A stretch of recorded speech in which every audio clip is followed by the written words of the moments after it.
Hello and welcome to Writing with Steve, with me Steve Evans. Today we're looking at backstory. Backstory is basically character exposition. It means providing enough information about your character's past that is relevant to the present story and relevant enough to keep the present and the present story moving along. How much backstory you need to provide about your character's past and the best ways of presenting this is what this video examines. Providing the right amount of information is always a fine balancing act. Too little information about your character's past may confuse your readers and make them feel shortchanged, while too much information may stop the momentum and flow of your story because you are requiring your readers to step back and to move backwards in the story to examine past events. The trick is to provide background information about your character's past while at the same time moving your story forward. You can achieve this in several ways. You can just tell the reader bluntly. Mike had flunked high school, then got a girl pregnant when he was 18.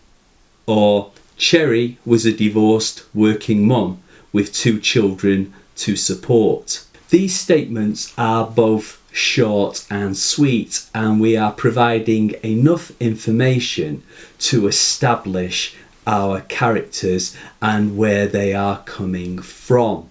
It also helps us introduce a complication or a situation from the start.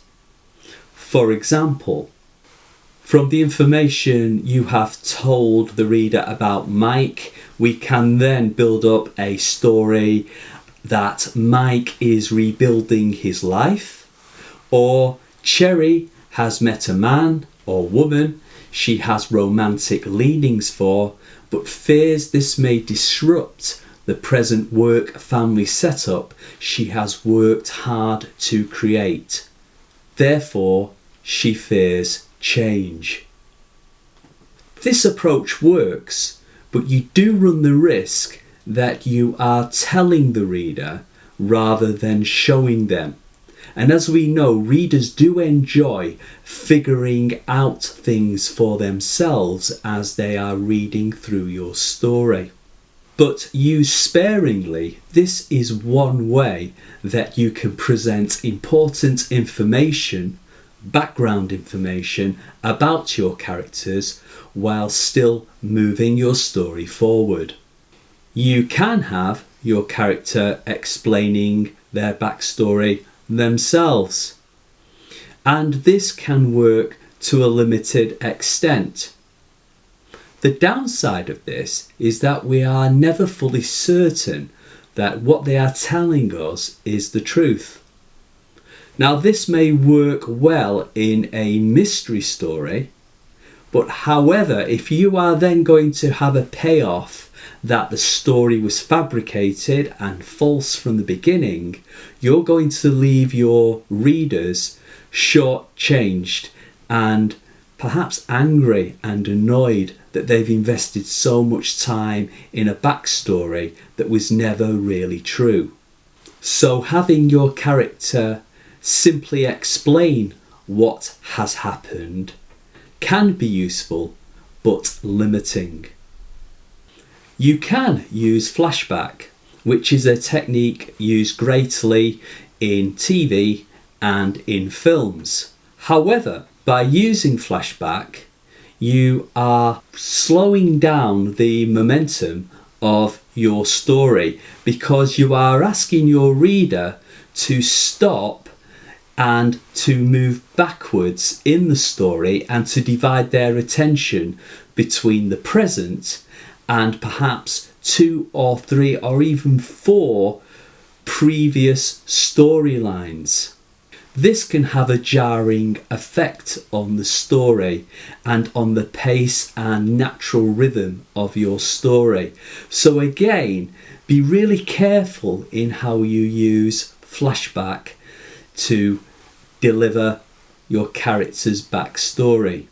Also, you don't want to introduce flashback really early in your story because you want your readers to familiarise themselves with the current world and situation that you've presented for them and to get used to the characters first. For me, I take a natural approach. I try to provide backstory in the way that we normally access the past.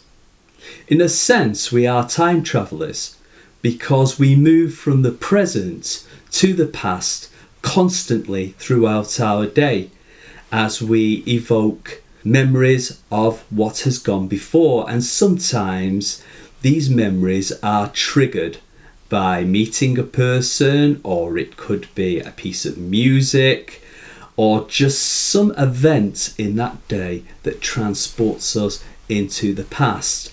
So this is the approach I generally take. I start with the present and then I look for subtle ways of linking the present to past events through various triggers that the character encounters. Introduce backstory at points in the story where it seems perfectly plausible and natural to introduce the past.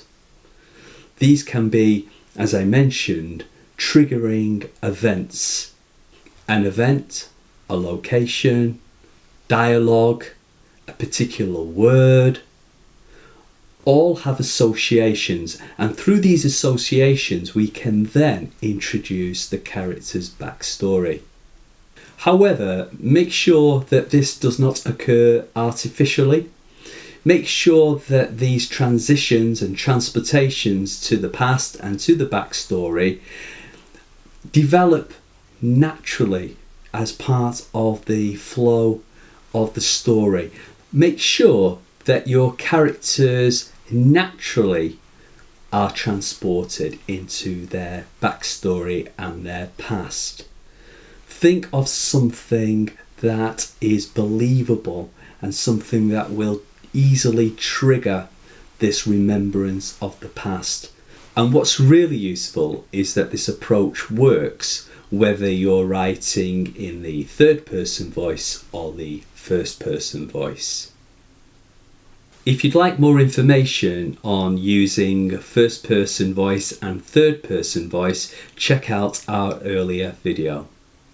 Then all you have to do is to figure out what to place in and what to leave out. What is relevant to keep moving your story along.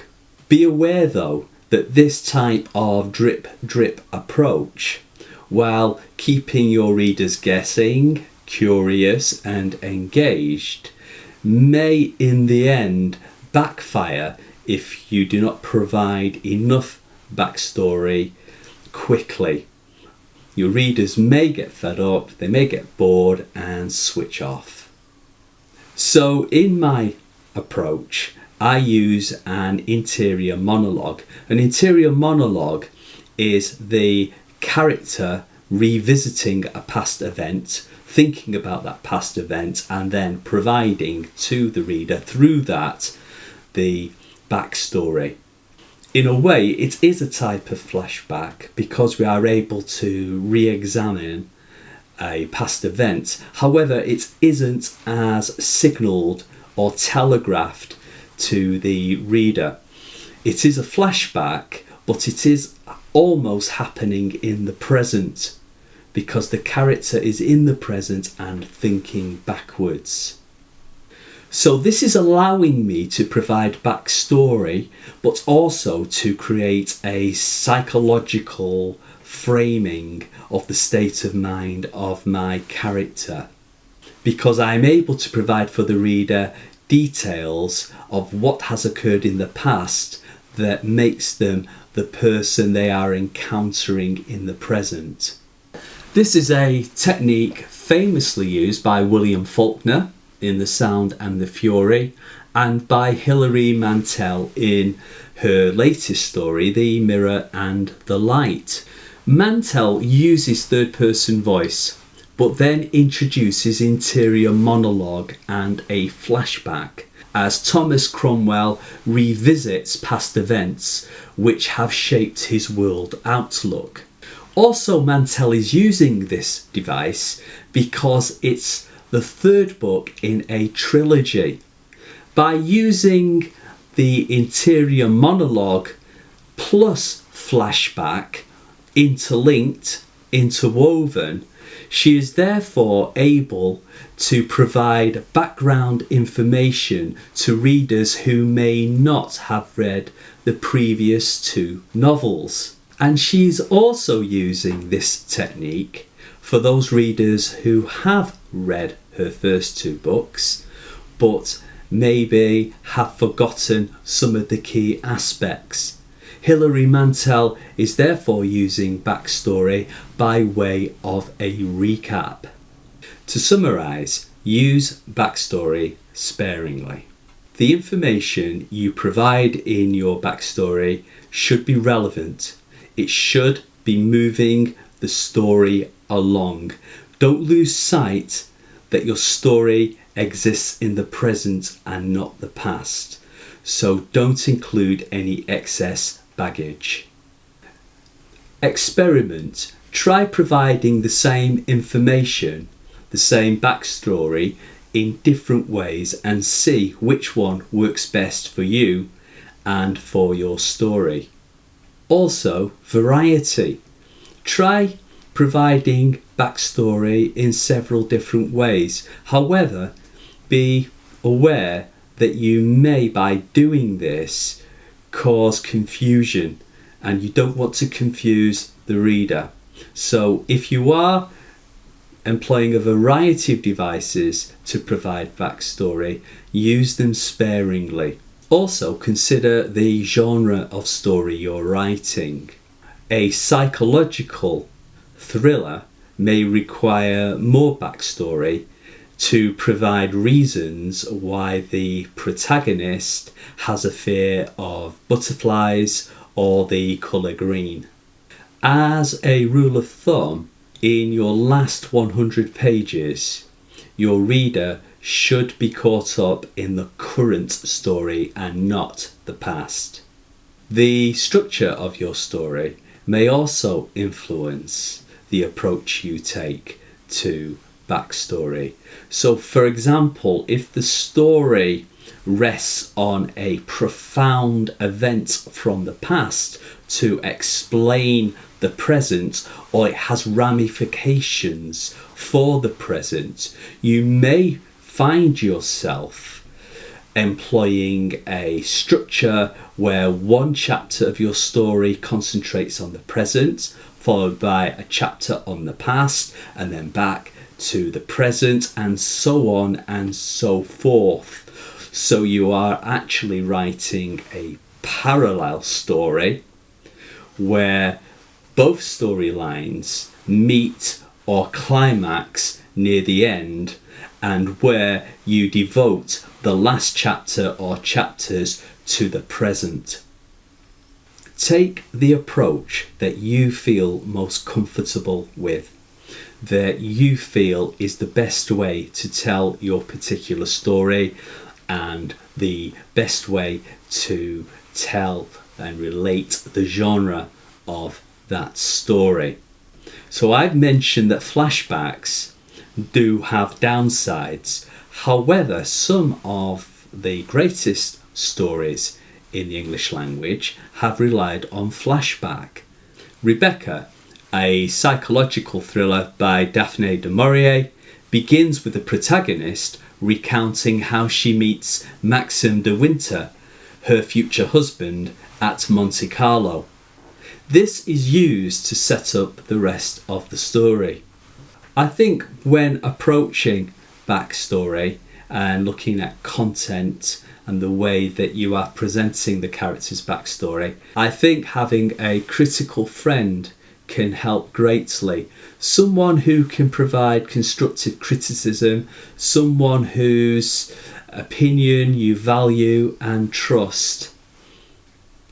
I would say when you're in your second draft of your manuscript, to pass it to a critical friend and ask them how they feel about the backstory you provided. Have you provided enough, sufficient backstory, or have you provided backstory overload and there's just far too much information there? Remember that we don't want to lose sight of moving the story forward and that the story is set in the present. Having a critical friend to provide feedback can be invaluable. Read a selection of stories and note how the writer is transporting the reader from the present to the past. If you have an approach to backstory, drop me a comment in the box below. I hope you found this video useful. If you did, please subscribe, hit the like button and ring the bell. You can find the other videos on a playlist, so please check them out. Until next time, write well.